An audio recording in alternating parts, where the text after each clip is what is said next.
Greetings YouTube, this is Longbow. Well, before my next video comes up, fingers crossed, it's going to be about melting copper. I want to do two small modifications to this thing. You'll probably recall in the last video I made about this, that it was shooting flames out of here, and that's not ideal, but I think I've discovered the problem. When I drilled these holes here, what ended up happening was that there was a whole bunch of burrs on the inside of the pipe, and as the fuel was hitting those burrs, it was getting deflected outside, and the fire went the wrong way. So, to fix that, I just took my half-round file here, stuck it in there, and just hacked away at that until all the burrs are now safely cleaned out. So that's modification 1 done. The second thing I want to do is make a fuel preheater. I'm basically going to do that by scrapping this plastic line, and I'm going to use copper, and it's going to come out of here and then wrap around the hot part of the pipe 5, 6, 7 times, and I'm hoping that we'll get the kerosene, if not heated, or if not boiling, which would be awesome, at least heated, so it'll be it'll atomize into a finer mist, and yeah, it'll burn better. And finally, I'm going to add an air source, but that's not really a modification. It'll just involve plugging a vacuum or something in here. So, took care of that with the handy file. So now we're going to replace this. Okay, well, from your perspective, this thing is technically upside down, but not matter too much. So I'm going to remove this vinyl pipe here. I'll keep these parts though, because I will end up needing them. And I'll remove this valve entirely.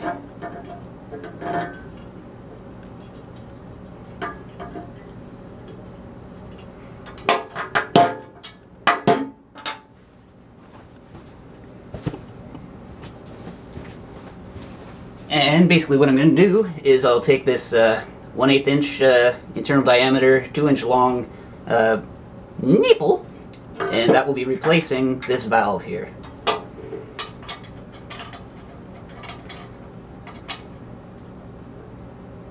That in there loosely for the time being. Well, not too loose. Tight enough for now. And into this nipple, we'll be passing a 1/4 inch diameter, outside diameter copper pipe. That's this stuff here. And this diameter is just perfect, a perfect snug fit inside there.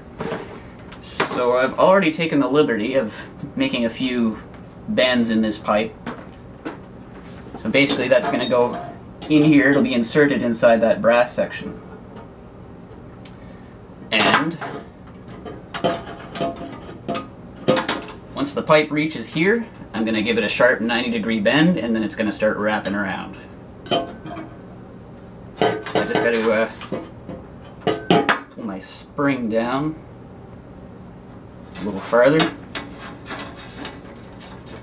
See, this spring helps you to bend the pipe without kinking it, which is very handy. Okay, that goes on like so.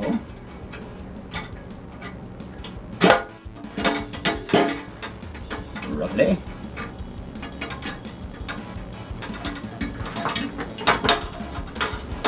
So I'll start bending it right here.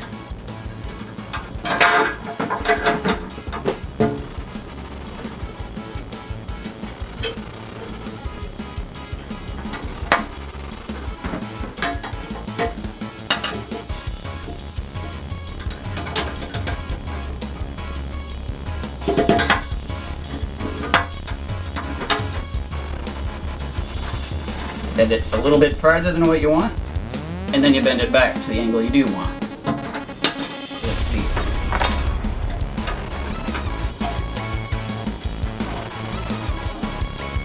Well, looks pretty good.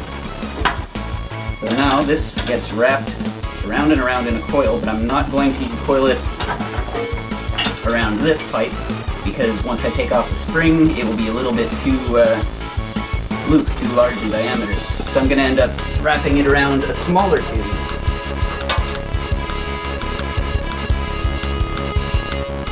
There we go. One you might recognize. Oh.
in a nutshell, here's the final modification. Fuel comes in through this line, through the underside, goes around this coil several times until it becomes super heated, and then the vapor, or very hot fuel, will come up this line and down into this pipe here. Now all that remains is, I gotta cut this here, and I'm gonna put this little inline needle valve here. And yeah, the copper pipe will get soldered directly to this nipple and soldered directly to this needle valve.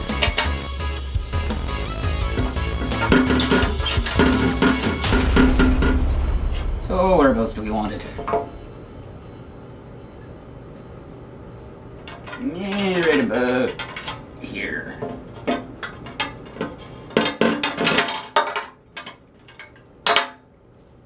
Now I'll just hit this with a file until it's round again. I've already taken the liberty of prepping the fuel inlet line right here with flux, and I'm going to attach the inline needle valve to that. I've already taken the parts out of the needle valve because I don't want to damage them with the heat. They contain some rubber, and they might also get fused by the solder. So I'll just make sure I have the right end. Very carefully put that on there. What way is this going to face? Like so.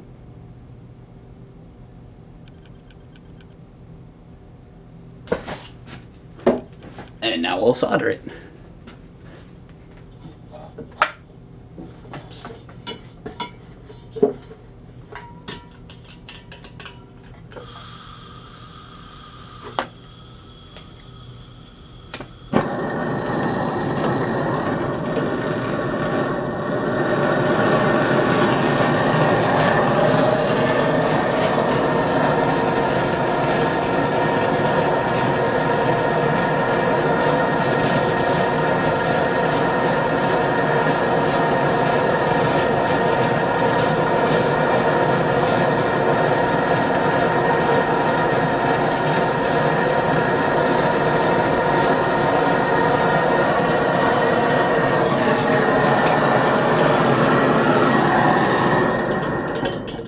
That should do it.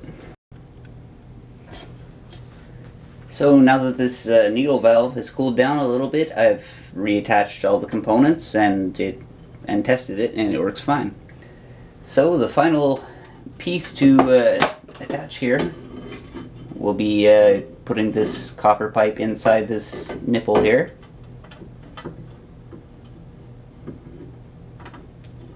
Get in there.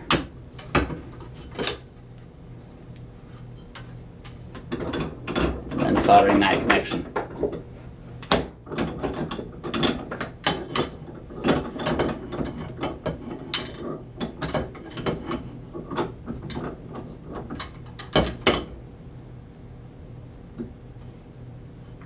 Just gonna pull it out a tiny bit. Like that, all the way. And apply my flux, which has fallen on the floor. Ah, here it is.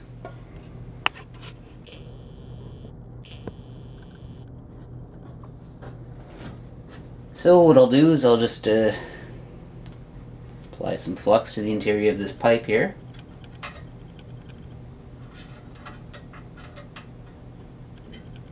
A few tiny dabs here as well.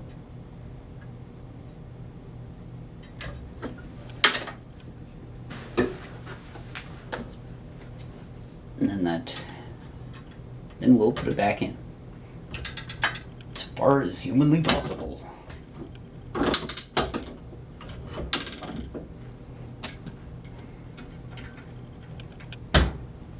Ah, that really hurt the wrist.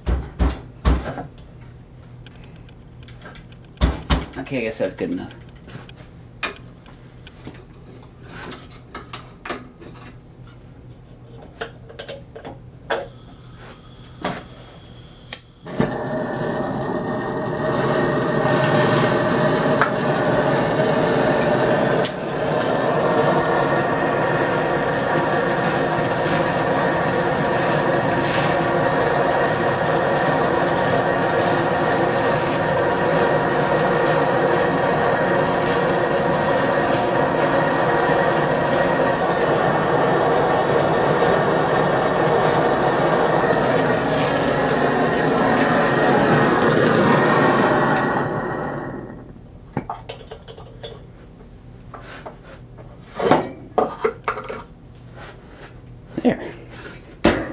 Now it's fully connected. I'm sure that's a perfect solder joint. I like the way this thing turned out. It looks pretty damn steampunk. What I think I'm going to do is I'll take a couple steel bands and attach these copper pipes to the tube more firmly, and then tighten this up a little bit and attach that more firmly. And then this thing's going to look badass and function quite badass, if I do say so myself. So here we have the burner with the retaining bands I mentioned attached. One there, one just before the intake ports, one right after the intake ports, and a final one holding the coil of copper tubing tightly. You may notice this looks a little bit different than it did just a scene ago, and well, there's a good reason for that, because I tried to solder this copper tube here directly to the steel pipe, and I didn't realize quite how thin that this copper tubing actually is, and well, that's what ended up happening. It's a big gaping hole right here. I burnt a hole right through the copper, so I had to actually rebuild the entire copper tube assembly. But we're now ready to go, and I am not going to try soldering it this time because I want it to stay in one piece. So let's test it out with some kerosene and then some used oil. Alright, so here are containers of fuel. The one on the left contains pure kerosene, and the one on the right contains gross old vegetable oil out from a deep fryer.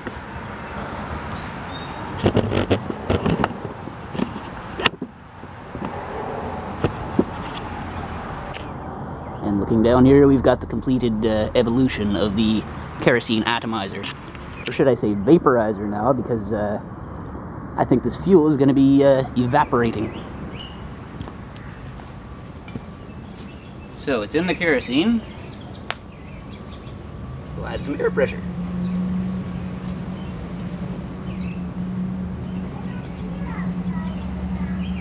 At 10 pounds per square inch.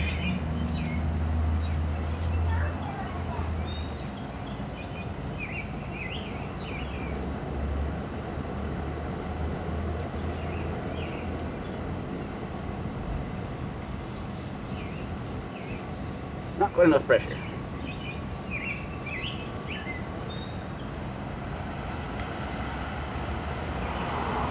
There we go. It's coming down the tube now. Take a while to go through here. Oh.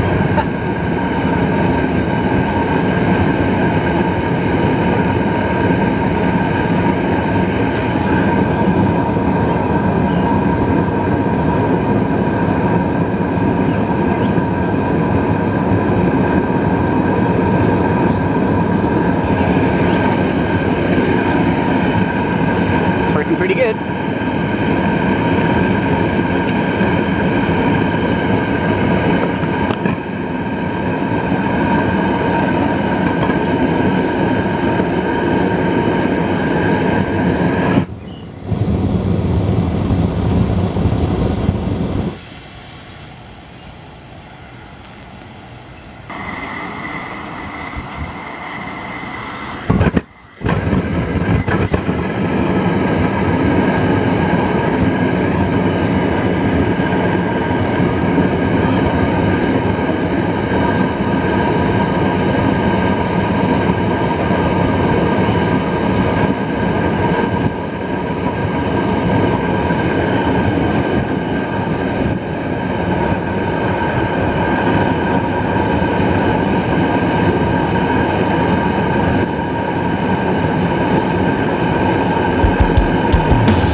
say this thing is a success.